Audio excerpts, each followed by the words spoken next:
Girls Eat Too. Take one. All right, y'all. So today's guest is somebody who really represents Washington, D.C. through and through. We're sitting down with Kenyan McDuffie, proud Washingtonian, Ward 5 native, former Ward 5 and at-large member of the Council of the District of Columbia, and now officially running to be the next mayor of Washington, D.C. And I'm so honored to have him sitting right next to me. What's up, Kenyan? What's good? What's happening? How are you? I'm fantastic. You great? I'm great. I was telling Kenyan earlier that I was so nervous because, like, competition here. But you know, one thing about D.C. people, our D.C. natives, they know how to, like, just be like a family. So I feel like Ken, he ain't nobody to be uptight about. You know. Not by any means. I'm just a regular old person from Northeast D.C.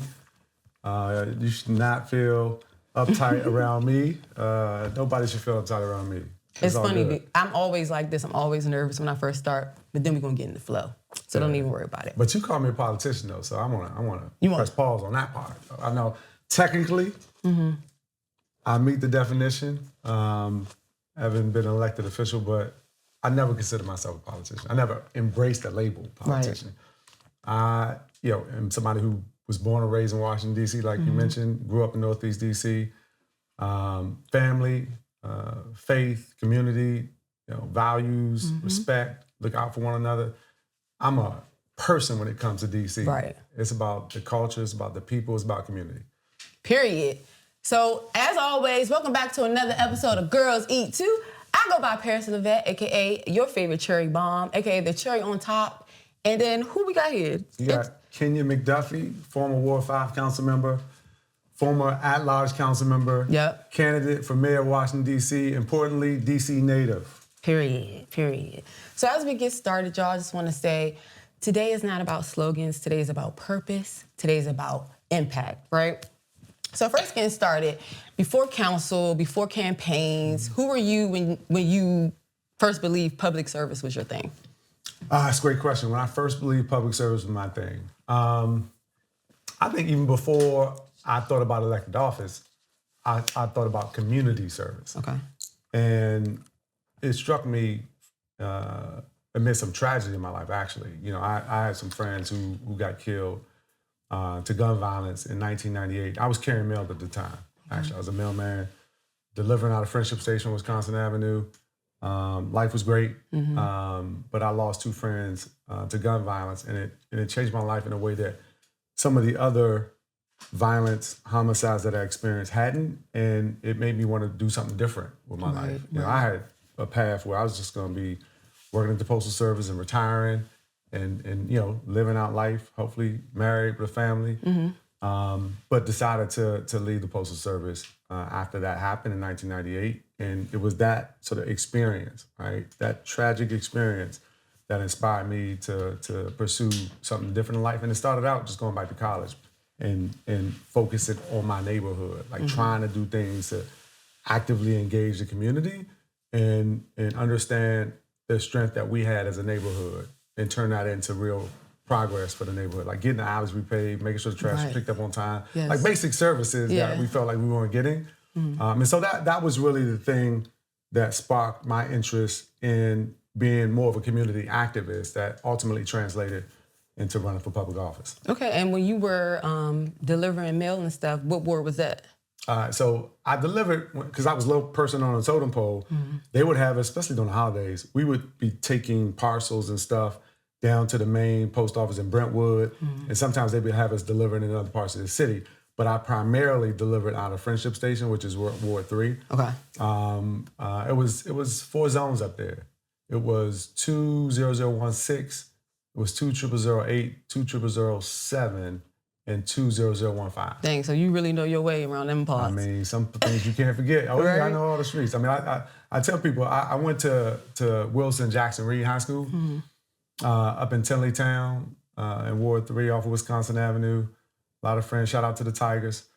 But I never saw places like Loughborough Road or MacArthur Boulevard, Chambers Road until I started carrying mail. Indian Lane, like the houses up there. I was about to say, so I'm from Virginia, if you don't know. Alexandria, born and raised. So tell me about those type of houses up there, them like the nice houses that people just... I mean, very nice houses, millions of dollars.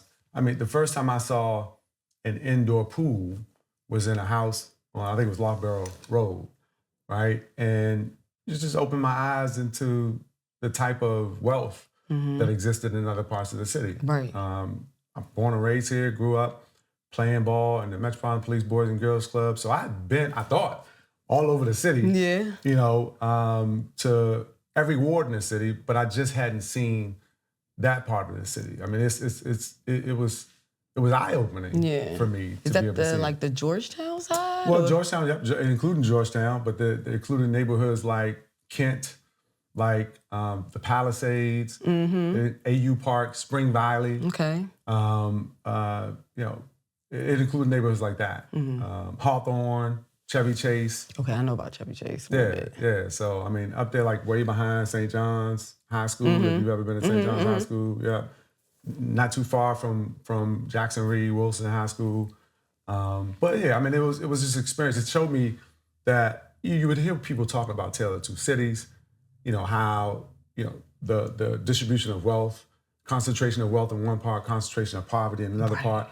That stuff started to sort of crystallize in my thoughts about, you know, how people live. But I also recognized, you know, some people had similar priorities and things that they wanted in common. They wanted their snow picked up, you know, on time. They wanted the potholes filled. They wanted, you know, some, you know, have quality schools in the neighborhood, right? So there were basic things that I think transcended the wards across the District of Columbia, neighborhoods that people, I think, identified with. But there was also just huge disparities in wealth. That racial wealth gap that exists in Washington, D.C. still to this day is far too wide. And it's one of the reasons why I'm running for mayor. Period. Yeah. We love that. It's Black History Month, so happy Black History Month to everybody.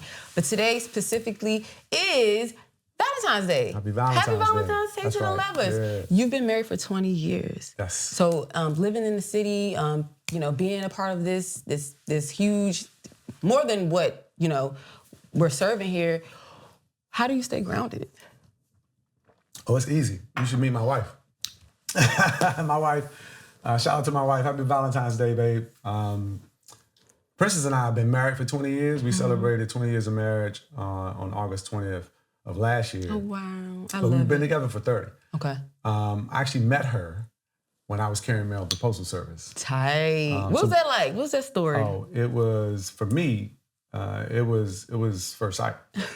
Love. I'm like, and I still have it on my video. Like, who's that girl? It actually recorded on video. So it was a cookout at our house. We used to throw these big cookouts in Stronghold, which is the neighborhood where I'm from, in the back of our house. And it would attract folks not only from the neighborhood, from all across the city. And she came to one of the cookouts.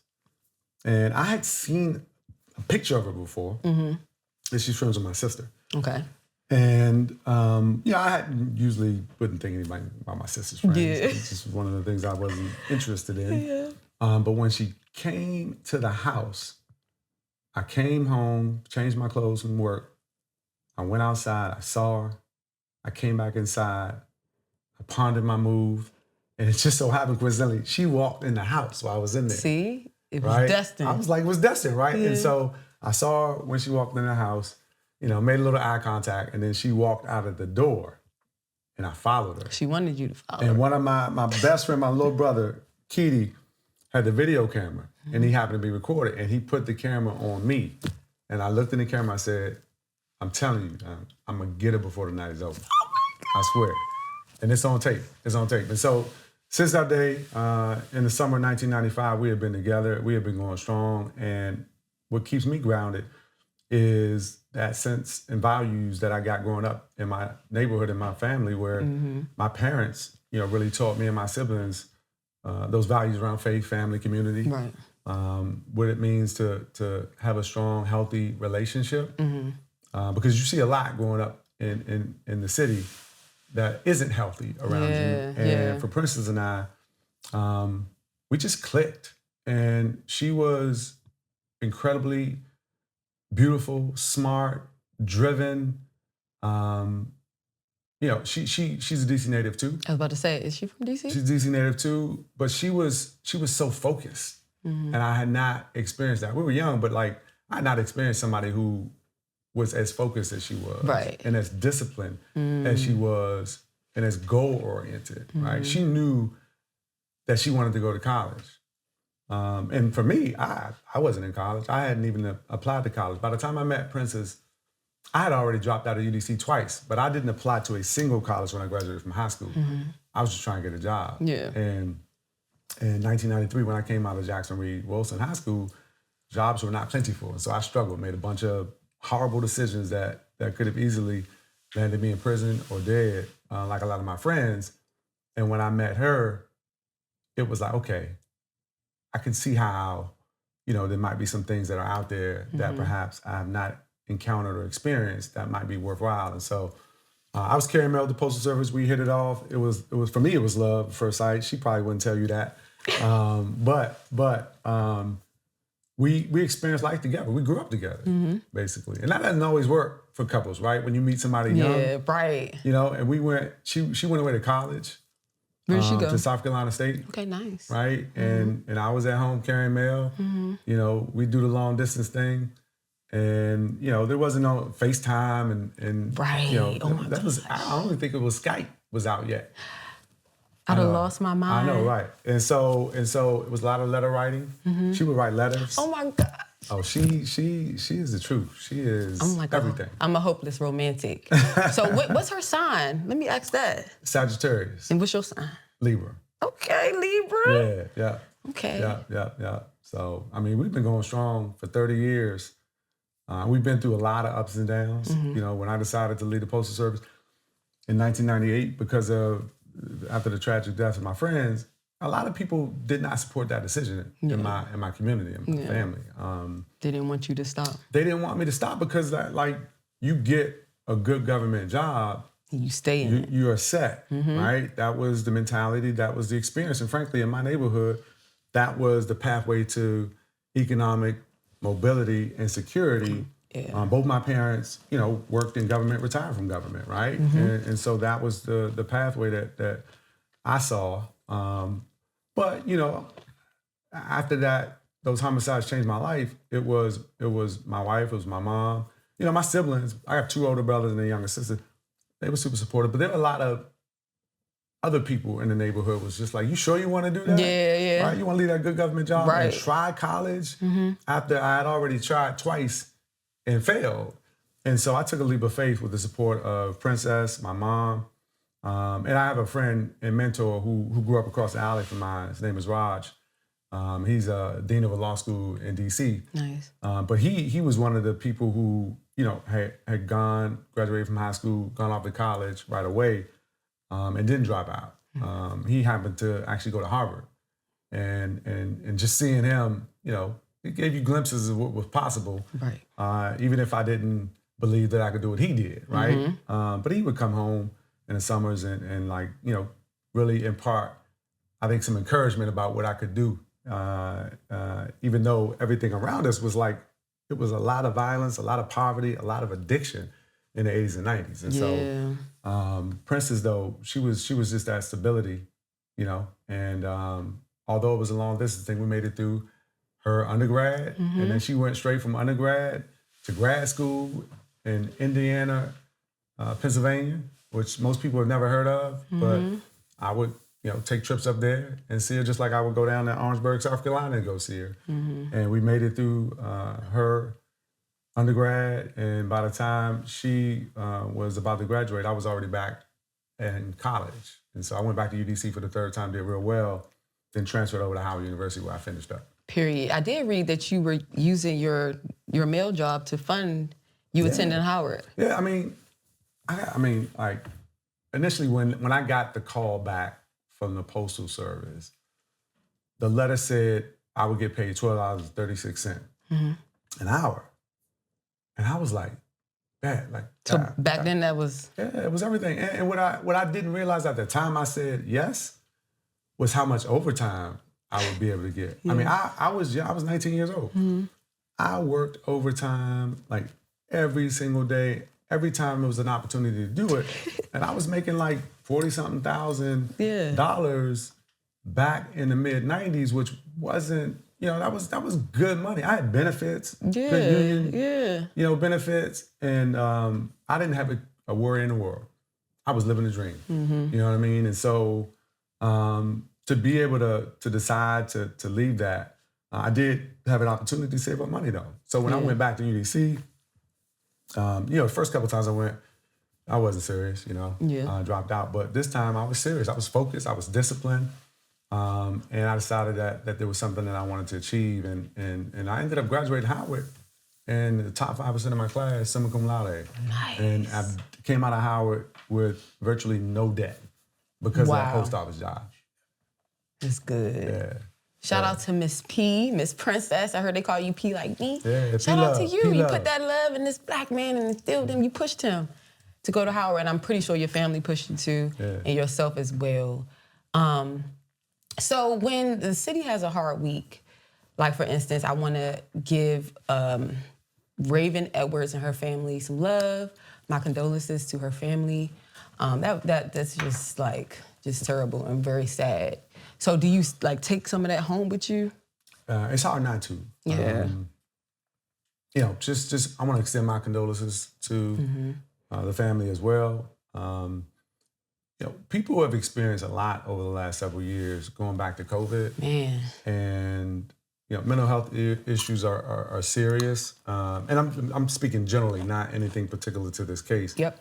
But the amount of anxiety that you see people experience, young folks, all the way up to adults and our more seasoned citizens, the levels and rates of domestic violence, right? My wife works in domestic violence, actually. And so it's something that we talk about often.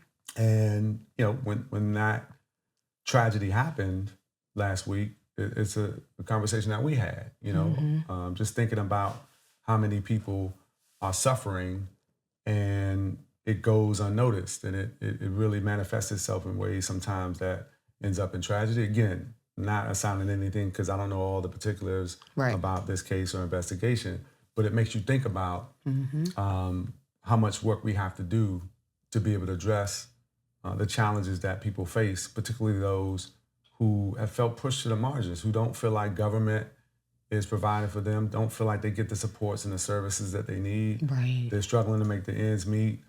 Some families have kids. They have to make hard choices about, whether to pay their water bill or put groceries on the table. Right. You got families who want to work but can't afford childcare, right? And they're trying to figure out, how to do things that take care of themselves and their families. And that case just really hit home for me and my wife as we think about how folks are navigating an economy that is fairly unkind right now to people. Right. Yeah.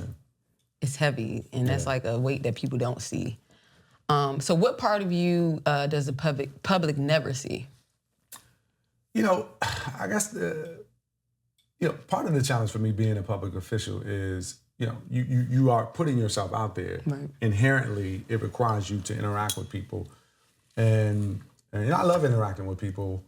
But I will tell you, I am an introvert. Yeah, you are. I am an introvert, and I am most comfortable, at home around family and spending time with the people that I love and just watching our kids grow and my nieces and nephews. And you give me a good meal, a solid cocktail, some decent music, and a good conversation, and I'm good. So what's your favorite meal or your favorite food? Generally speaking, I like both soul food, but I also like Mexican food. Me too. Yeah. So my top is crabs. Ooh. I'm a seafood head. I like seafood too. I'm a love, yes.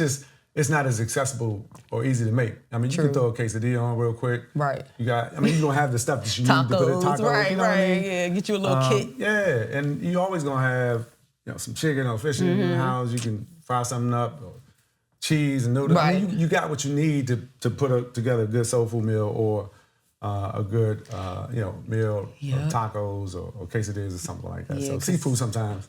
You know, you gotta go down there and get it prepared. Right, you gotta go the get last is long. It might not be in season. Right, exactly. I'm a crab connoisseur. I'm gonna get it every season. No matter if it's winter, summer, I'm getting the crabs, okay? And then I like Mexican and I like Italian too, because I'm a pasta girl. I like the pasta.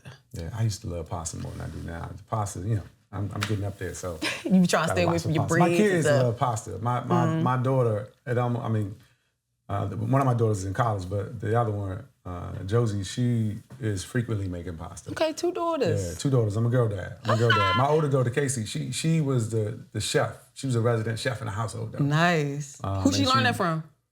I will give a shout out to Princess, but I will say when it comes to breakfast, she learned it from me. Okay. I mean, you can't mess breakfast. And then both her grandmothers, though.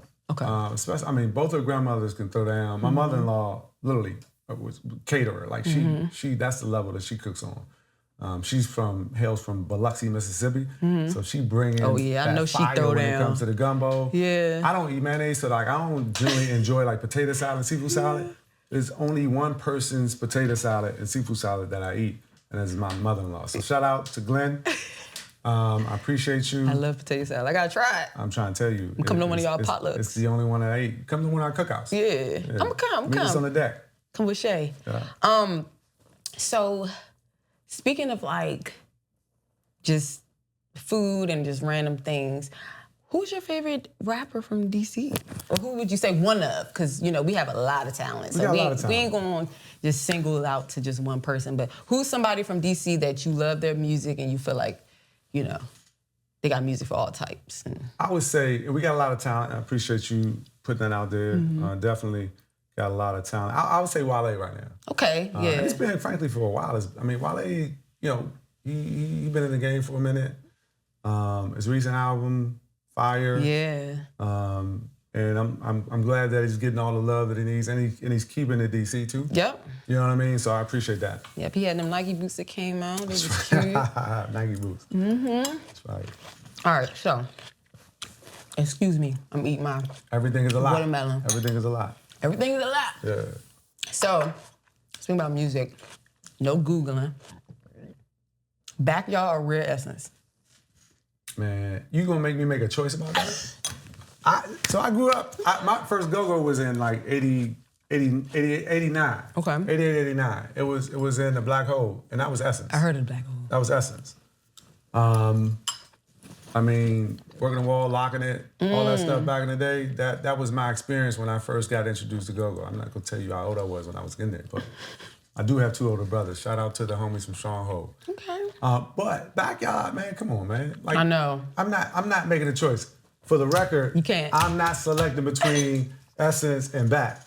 We're gonna say we giving everybody in go-go love and that they deserve. It's a heartbeat of Washington, D.C. I grew up, you know, in those go-go's, and so I appreciate both of them, what they've done to keep go-go relevant. You know what I mean? Yeah. And I just talked to G earlier this week, actually. Big Okay, G. So, shout out to Big G. Yeah. Yeah, like go-go, I love go-go. Even though I'm from Virginia, love go-go. I always tell like my DC friends, like, y'all, when I was coming up, we was in high school, we had the blackout. The blackout was like some warehouse in Virginia and all the bands used to come to. Thank y'all for having that because it just opened like so many doors for me to meet all my DC friends and experience like DC culture for real. I mean, my sister used to take me to like the Unifest and like, you remember the Unifest? yeah, I mean, I was young, but I was out there with her. My sister, she'll be, I ain't even gonna tell y'all her age because she's gonna kill me if I tell her. Let me tell y'all. But she's hitting a milestone year this April. But that's my girl. Shout out to her. But my favorite band is T.O.B. Okay. T.O.B. That's right. I love T.O.B. Shout out to T.O.B. But the next question, Fish in the Hood or Horse and Dickies? Oh, Horse and Dickies. Yeah, me too. Yeah, I mean, Fish in the Hood is good too, you know, but I'm classic DC, H Street, Horse and Dickies. That's for me. And we That's just why I talked grew up on about Horse and Dickies. we just talked about seafood. If you from DC and you from Maryland, the crabs, the seafood, it's like a thing. So, all right. So, New Balance 991s or the 990s? I'm gonna go. Man, you have some tough questions on this. So I'm gonna go 991s. Okay. I'm gonna go 991s. I like that. Yeah, 991s. I had some I 990s. think they're a little bit more comfortable to me. Yeah. You know what I mean? And I don't know. They're also probably a little more expensive, but I still like the 991s. Yeah, they're a little like a nice stylish. classic gray pair of 991s. You throw it on with almost anything. Yeah, you can't go wrong. Yeah. And you know, a lot of people like to say who did it first, whether it was Baltimore or DC, but that's another topic. That's not even a debate though. Yeah. Come on now. DC all day, every day. Period. Yeah. All right, now red line or green line? Red line. Was that your line? That was my line. Okay, yeah. Yeah, that was my line. I was a bus kid too though, so I mostly caught the bus. Okay. Every day going from my neighborhood in Northeast up to Jackson Reed, Wilson, it was a H bus. It was H bus, and I was also an 80 bus kid too. I caught a lot of 80 bus growing up, but the bus lines with the new changes, so my kids are catching buses that have different numbers and stuff like that. It's crazy, right? Yeah, that's one of the things though. My wife was not playing when it came to making sure that our kids had that experience too.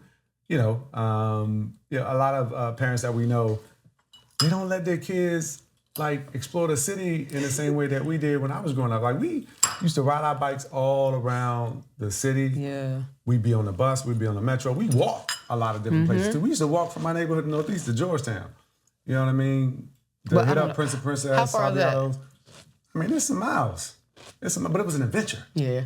It was an adventure. But my wife made sure, I think when Casey was in 7th grade, Joe might have been in 4th. She took him on a bus a couple times. Y'all got the hang of it. Then she let them go. They had to catch 2 buses I love that. from home to school. So yeah. What schools did they go to? They went to the high schools. They went to public, charter, and private. Nice. Yeah, they went to all 3 of them. They just graduated. Casey graduated from Georgetown Day School. Okay. And Josie's a sophomore at Georgetown Day School now. Nice. Yeah. Oh wow, legacy. Yeah. How important is that? Yeah. For real. When you mentioned like you have 2 daughters and you're a girl dad. My dad is a girl dad. I mean, he had his son lap. But my sister, like I said, I wasn't gonna say her age at first, but I'm gonna say it now. She's 40. I'm 32. And my parents been married since they were, for 37 or 38 years. Sorry, y'all. But yeah, all I know is love. That's all I come from. But my dad is like, that is my dog. That is my homie. That is like, so when you said like, oh yeah, I'm a girl dad, I was like, you can't do nothing with us. I mean, what can you do? They come to me for the stuff that, you know, they know how to decide whether they're going to mom or going to dad. And, you know, when Casey hit me with the dabo, I know what's coming. That's like me. I'm like, Daddy. Yeah. He be knowing. He like, you ain't say dad this time. You talking some daddy. What you want? Shoot, last night, Josie came into my room. I just got home. Was getting a little tired. And she knocked on the door. I'm like, well, your mother, you're like, I know you came upstairs to ask me what's really going on. So, but you know, they be like, ask your dad. Ask your father. Ask your father. Yeah. No, Princess, she had a house full last night. They had a Galentine's Day. Yes. I'm going to one tomorrow. They were deep. They were like 15 deep. I'm like, how many of y'all can fit around this table? Yeah. We us girls are extra. Every holiday, we like to make it kind of about us sometimes. Valentine's Day, it is about us. Yeah. So Valentine's Day, cute. Another question I have for you. So the Marion Barry era, what did that like mean to you, or what does it represent for you? It means a couple things to me, because I'm both somebody who born and raised in D.C. during the era of Chocolate City. Right. But I also am a student of D.C. politics and D.C. history and Black politics. And so when I think about Marion Barry, I think about, you know, a person who I think is one of the most transformational elected officials in city politics, period. The ability to utilize government in a way that addresses people's everyday needs, to utilize government contracting to help build wealth in the Black community, minority community, for women. He was one of the best that ever did it. And you think about how the region has blossomed in the 80s and 90s, and how people moved into the middle class and helped build out Prince George's County to make it one of the wealthiest Black counties in America. At one time was the wealthiest Black county in America. Marion Barry deserves credit for that. I think people hear the name who didn't grow up in Washington, D.C., don't understand his legacy, tend to just focus on the negative, right? Problems with addiction, or other challenges, the city's financial woes. But he was a whiz. I mean, he knew the budget like very few people. A lot of folks don't know that he was only a few credits short of getting a PhD in chemistry. Wow. It's brilliant, right? But he also knew people. He knew politics. He knew how to engage. He, invested in programs around summer youth employment, right? My first job was in the Marion Barry Summer Youth Employment Program, right? I learned about conflict resolution, what I didn't learn on the street through my family, all of my extended, uncles in Stronghold, I learned in the classroom in the Marion Barry Leadership Institute, right? So the MBYLI is something that was established decades ago as well, that's still going strong, that my daughters participated in as well. So, I mean, like that, the legacy of Marion Barry is really something that people should study more often to understand when it comes to government, politics, prosperity, economic development, community development. People should understand why people love him so much. Exactly. Yeah, absolutely. Period. Okay. Control board era. Yeah. One word.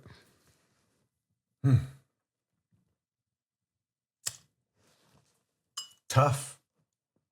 The control board was officially implemented a couple of years after I graduated from high school. And like I said earlier, when I graduated from high school, all I wanted was a job. And there wasn't a lot of jobs. It was a time when we were the murder capital of the United States.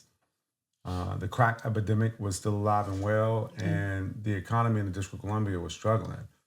People weren't moving in, they were moving out. Yeah. We had a lot of vacant homes, a lot of vacant storefronts, and there was not a lot of opportunity for young folks at that time. And so the control board was established, and it kind of ushered in that transition from Marion Barry's leadership to Mayor Anthony Williams and that vision that he had of laying out an economic development vision to grow the economy and to be fiscally responsible and to attract 100,000 new residents to the District of Columbia. And I think Tony Williams deserves a lot of credit for laying out that vision. It was bold, and the city accomplished that goal that he laid out.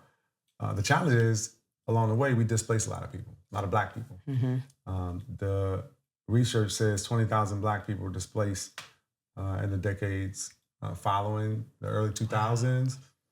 And those numbers are probably conservative. And so it's one of the things why I'm laying out a vision of economic development and economic growth with guardrails, right? A focus on growing the economy, looking at the sectors where we can make investments, where we can increase the level of jobs, connect young folks to training and job opportunity, displace federal workers.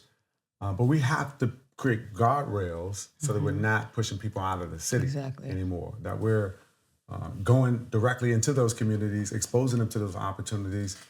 Those folks who felt pushed to the margins in the city, they don't see themselves reflected in the prosperity that's happened in D.C. over the last couple of decades, and we want to, get them out of the shadows and bring them into the light.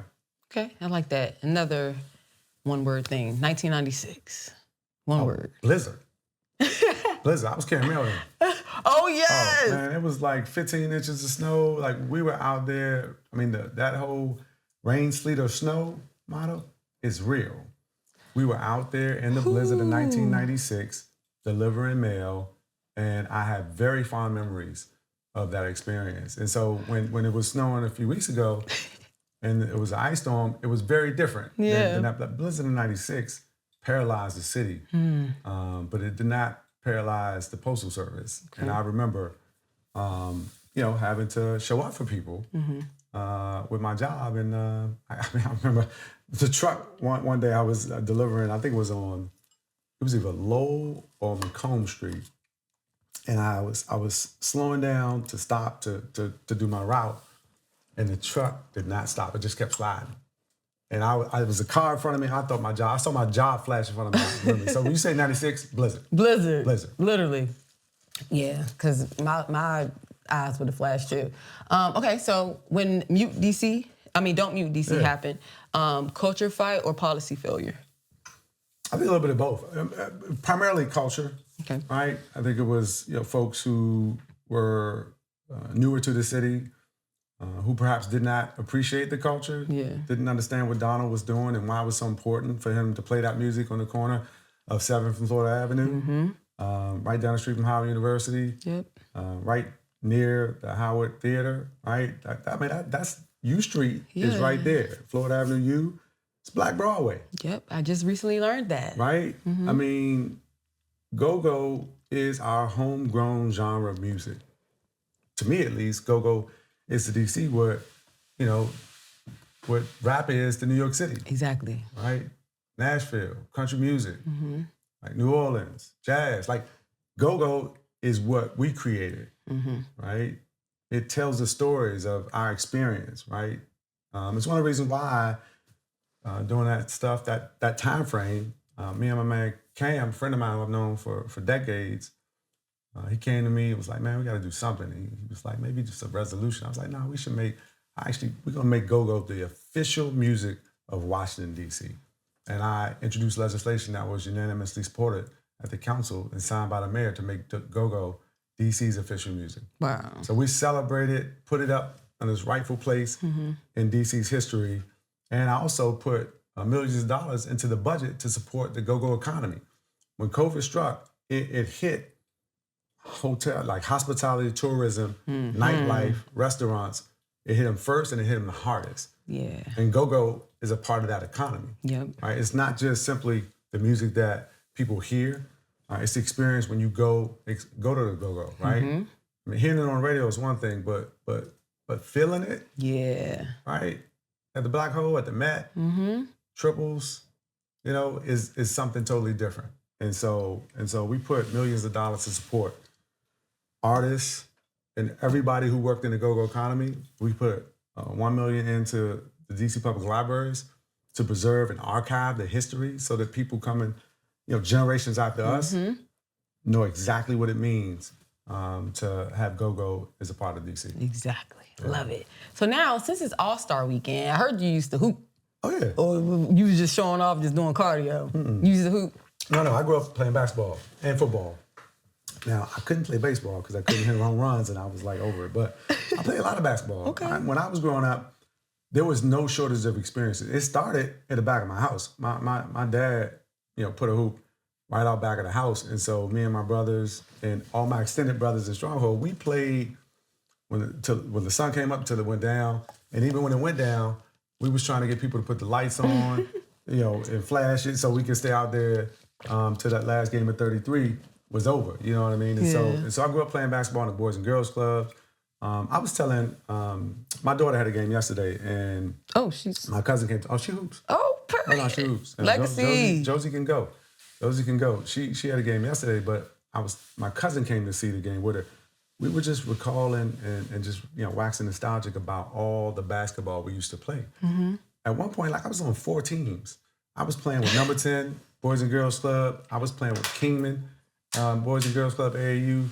We had a team that was in the PAL league. CYO from my school at St. Anthony's. We were hooping constantly, and we would come home tired, so we didn't have time to get into much trouble.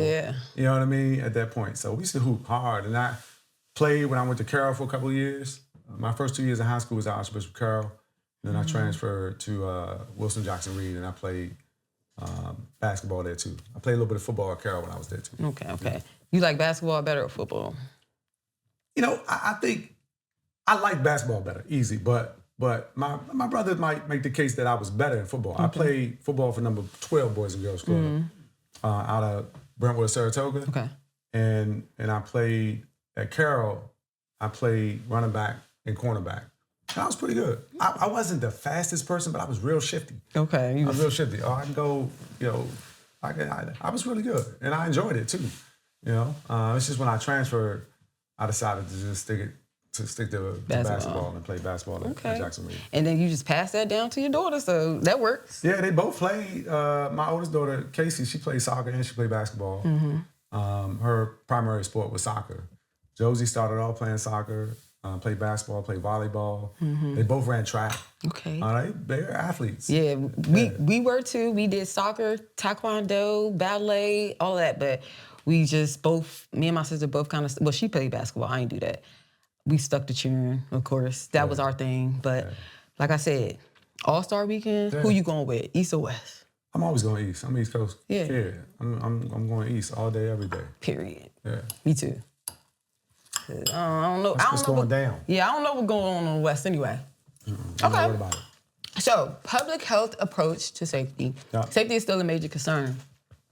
Where did it work and where did it fall short? That's a great question. I chaired the council's Committee on Judiciary Public Safety a while ago, and interestingly, it was one of the toughest times that we've seen in the last couple of decades in terms of like violence, gun violence in particular.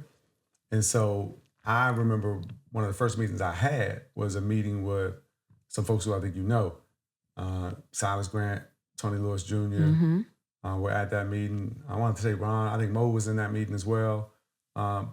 Current council member, Trayon White, was in that initial meeting before he was even on the council. Nice.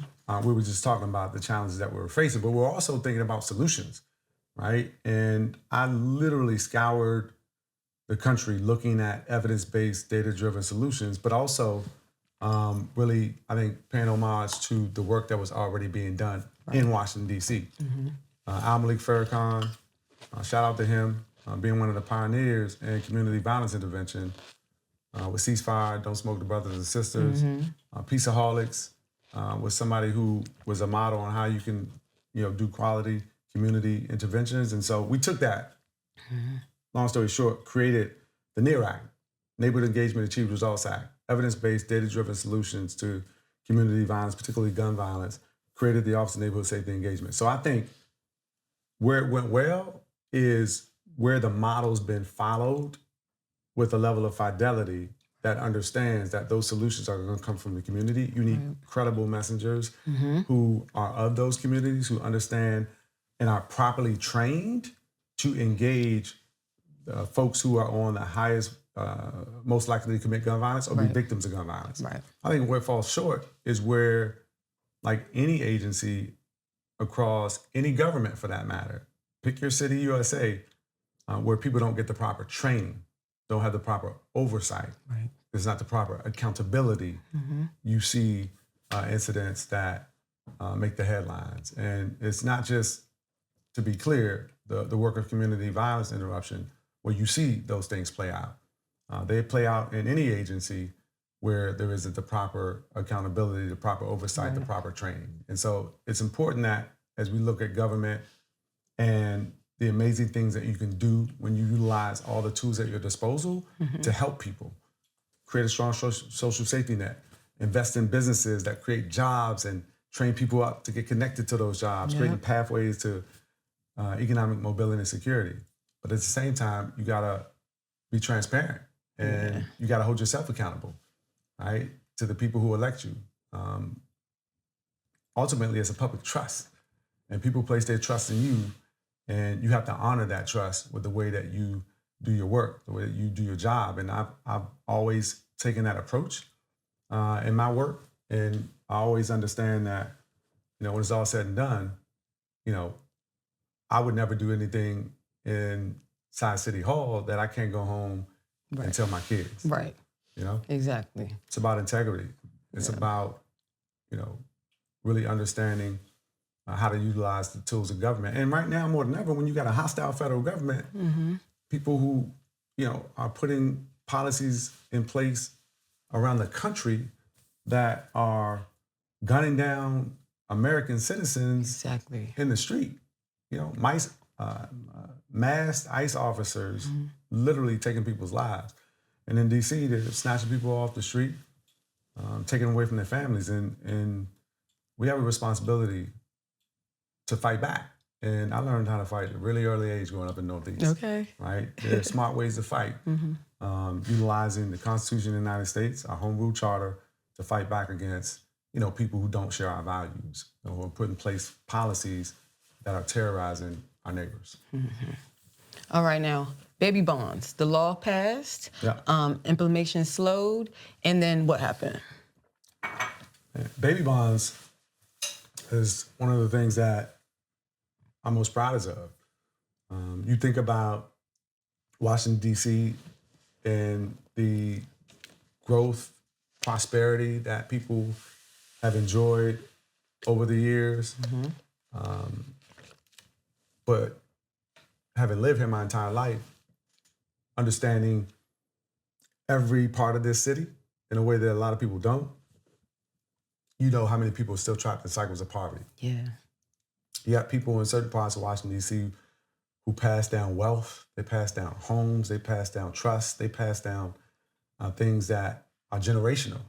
And then you have people who are trapped in perpetual cycles of generational poverty. And baby bonds was designed to get at that challenge and to create a sense of hope in those families. When you invest $1,000 into a trust fund annually in an interest-bearing account, so that when a kid turns 18 years old, they've got, $20, $25, $30,000 sitting there to invest in wealth building activities that so many other families take for granted. Yeah.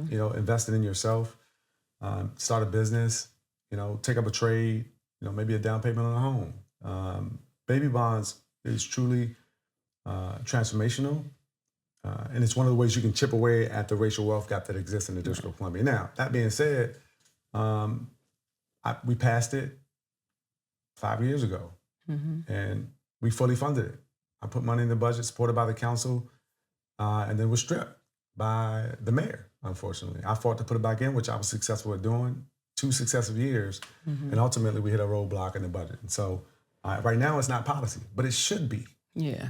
Government should be doing things in the now to support folks, transformational policies, child tax credit, earned income tax credit, things that we've done and I've supported at the council. But we also should be looking at the future and how you break cycles of poverty and how you usher in a new vision that is more economically inclusive so that people see themselves reflected in the prosperity of Washington, D.C. Right now, people don't see, right? They see buildings going up, right? They see arenas being built, investment being made. And they ask themselves, where do I fit in? Well, I'm talking to those people. I'm fighting for those people. And as mayor, I'm going to deliver for those people. Okay, I like that. Yeah. And that kind of leads to my next question. If elected mayor, how do you accelerate delivery? You got to measure performance, number one, and understand that a lot of this stuff has been built up over years, but you accelerate delivery by making strategic investments. Yeah. Right? You accelerate delivery by ushering in opportunity into those communities that haven't seen it. You accelerate delivery by looking at the strengths in our local economy and doubling down on those things. Investments in hospitality, tourism, restaurant industry, even thinking about our sports ecosystem, right? We are investing literally over $1 billion to build a new stadium for the Washington Commanders. And I was an early champion of that. But my focus was on building out a robust community benefits agreement of $50 million that makes investments in those neighborhoods that need it the most, Ward 7, Ward 8, parts of Ward 5, and making sure that you're connecting the people to the opportunity there, right? Sure, work in the stadium, entry-level jobs, we want that, but we also want contracting opportunities for DC-based small businesses, women-owned businesses, minority-owned businesses. We also want people to be able to invest in building the housing, the hotels, and we're talking about economic opportunity from the entry level all the way up to ownership and investment. That's what a real strong, robust economy looks like. It's making sure that you're training up people to be able to participate. Again, whether it is apprenticeships to do the construction, seeing a career pathway in the construction industry so that you go from, helping with the renovations of monumental sports and their Capital One Arena to other jobs in Right. the construction economy. It also means looking at professional and business services in a way that we haven't before. You know, I've made investments in small businesses in a way that I think a lot of other cities haven't. Thinking about the challenges that entrepreneurs face, I've in the past created access to capital fund that helped early startup businesses get the seed capital that they need, understanding that sometimes all you need is a start, and then the investment starts to flow. You can sustain your business, grow your business, hire more people, right? But I've also looked at businesses across the District of Columbia, like the Spice Suite, for example. Angel Gregario, a friend of mine, I visited her Spice Suite, saw it thriving, asked her, I got some ideas. I want to put in place an access to capital fund called the Commercial Property Acquisition Fund. I know that one of the ways that people build wealth in this country is through what? Property ownership, right? You buy a home, you own it. Hopefully you build some equity up, pull it out. You can pay for your kids to go to college. You can start a business. You can do a lot of things with that wealth. A lot of people, particularly minorities and women, don't own their commercial properties. I created a fund that allowed people to tap into it to get up to 25% of the cost of the down payment, or $750,000 max, to actually acquire their commercial properties. You're talking about like transformational policies that are giving people access to wealth building opportunities that they haven't seen in the District of Columbia before. Also a model for other cities to replicate. So it's a lot of ways that government could be used to empower people. That's how you jumpstart it. Right. You got to be innovative, right? You can't just do the same old thing that hasn't worked in the past and expect different results, right? You have to be able to have the experience to manage a $21 billion corporation, but also utilize tools to innovate where necessary and make strategic investments that can work for everybody across the District of Columbia. Okay. Let's take a water break. Water break? This is a lot of information. Okay, this guy knows what he's talking about. He clearly cares about the community. My next question is, your hashtag is fight and deliver. How do you measure delivery? So that's an awesome question. I think that government should be an open book. It should be transparent. I say that I want to make the city more affordable. I want to share new opportunities across the District of Columbia for people who haven't had it. Accountability is the third prong, though. Government needs to be accountable to its residents, right? When you measure delivery, you literally put in place performance metrics that are on a website, dashboards that's clearly accessible to everybody who's interested in understanding how we're performing.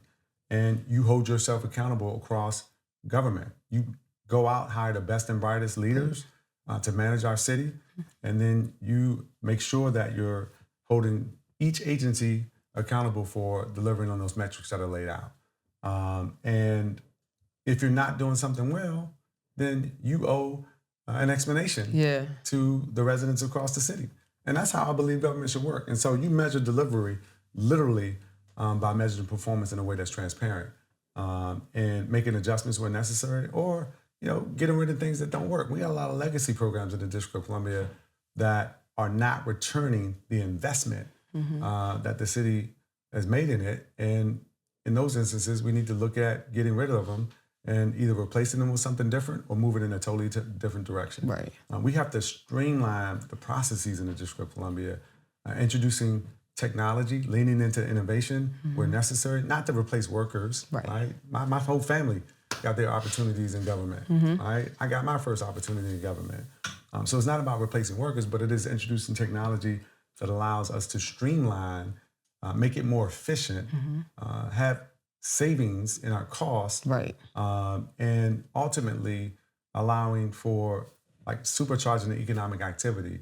Fast lanes in government that allow people to get permits a lot quicker. You get your permit quicker, you start your business quicker. Right. You start your business quicker. If it's successful, then you grow it and you hire more people.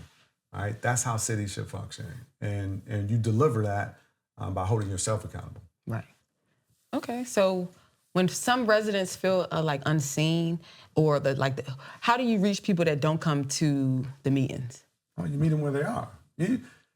The worst mistake you can make in government is to sit back, in an ivory tower at the Wilson Building and expect that people gonna come knock on your door. Exactly. You have to meet people where they are. And for somebody like me who grew up in the city, who's gone to school across the city, who's worked in community development and worked in government. I know this city. Right. I love this city. Nobody's going to work harder to ensure that we can fight to keep people safe, that we are investing in education, that we're investing in businesses that create jobs, and that we're making the city more affordable and more economically inclusive. You go out to where the people are to talk to the people. You go out to where the communities have civic association meetings, where they have advisory neighborhood commissioner meetings, where they have football games, Pop Warner, D.C. Parks and Recs, where they have basketball games. You go out to the cheer competitions. You support them in the way that I have over the last decade of my service. Then you build those relationships. You understand what those needs are. And then you put in place policies that support their growth in the city and their ability to be able to stay and remain in the city and not just survive, but to thrive in the city. Okay, so if you become mayor, what changes? What changes is the things that we just talked about. Like, we're going to deliver a more affordable city so that people can afford to stay here. We're giving people access to jobs. We're investing in industries that have been tried and true, that people have been employed in. We're shoring them up if they need additional investment during these times. We're also looking at new industries to pivot into, what technology looks like, right? We should have a city where every kid that graduates from our schools is AI ready to be able to compete in the AI economy, right? That's what we do. It's also going to be different in terms of the opportunities we just talked about. They won't just be posted on a dashboard or online. You go and usher them into those communities that need them most, expose them to those opportunities so they see themselves reflected in the growth and economic prosperity in the future of our city. And then you hold yourself accountable. So that's what changes. It changes in making the city more affordable, really exposing people to those new opportunities and making sure that they are participating in our economy in ways that they haven't, and then holding the government accountable to deliver for its people. Exactly. Okay, so let's say in 4 years, the city doesn't feel safer. What does that mean to you? It means that Kenyan McDuffie's not mayor. If Kenyan McDuffie is mayor, the city will be safer. People will be able to afford to stay in the city. They will get exposed to opportunities that allow them not only to survive, but to thrive. They will have a government that holds itself accountable, that has clearly outlined performance metrics and dashboards that everybody can access.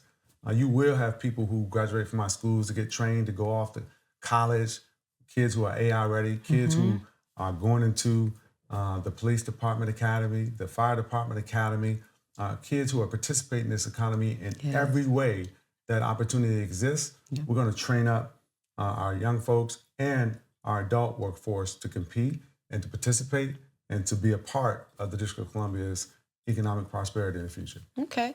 So you are a product of Marionberry's summer job programs. Now you're running for the seat in office. What if he were here today, and he saw someone who came through the pipeline of his, what would that moment represent? I think it'll be a full circle moment. Yeah. For Marion, Mayor for Life. He spent his entire life, working for other people. Even going back to his days at SNCC, Student Nonviolent Coordinating Committee. He's the first chair of SNCC. He arrived at the District of Columbia and was an activist. He fought against police abuse, in the 60s. He helped establish an organization called Free D.C. That really pushed back against congressional infringement on the District of Columbia. And then he got elected to office. And so for him to see people who, like me, have come up through the Summer Youth Employment Program, the Marionberry Youth Leadership Institute, have been elected to office, worked in D.C. government, I think it's a full circle moment for him. I think that's what he wanted to see. He wanted to see people who are of the city work on behalf of the city and succeed in the city. And he laid the groundwork for that to happen. It wasn't always successful. It didn't always work out the way that he wanted it, and he paid for that. Right.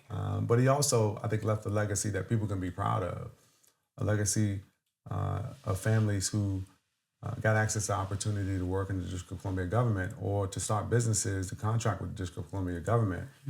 And so he left an imprint in ways that a lot of elected officials will never achieve. Right.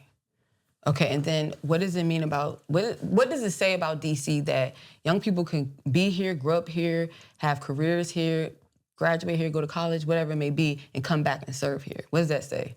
That's the way it should be.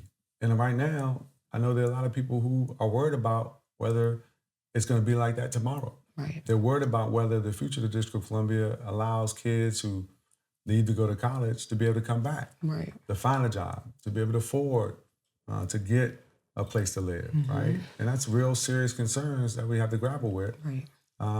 Again, I grew up in the 80s and 90s when the city was not doing well economically.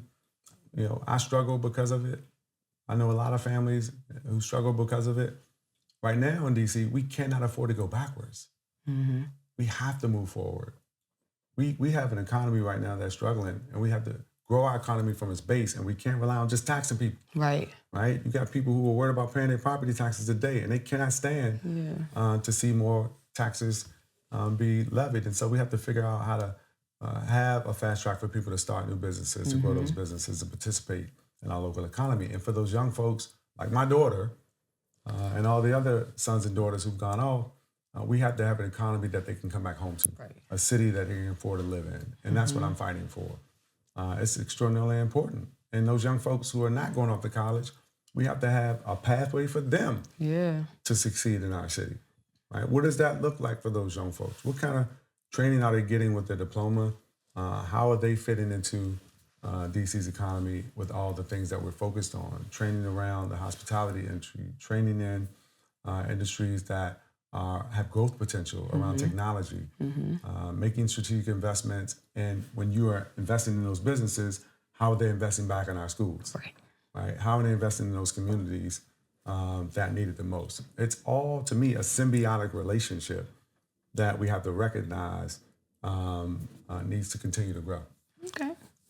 I like that. Okay, now, leadership in this city carries history. It carries expectation. So here's my final question. Why should someone be skeptical or believe you'll deliver more as a mayor than you did as a councilman? Because I have a track record, I have experience. Because I'm not just making empty promises. You're gonna have people that are in this race for mayor saying all these things they're gonna do in the future. But guess what?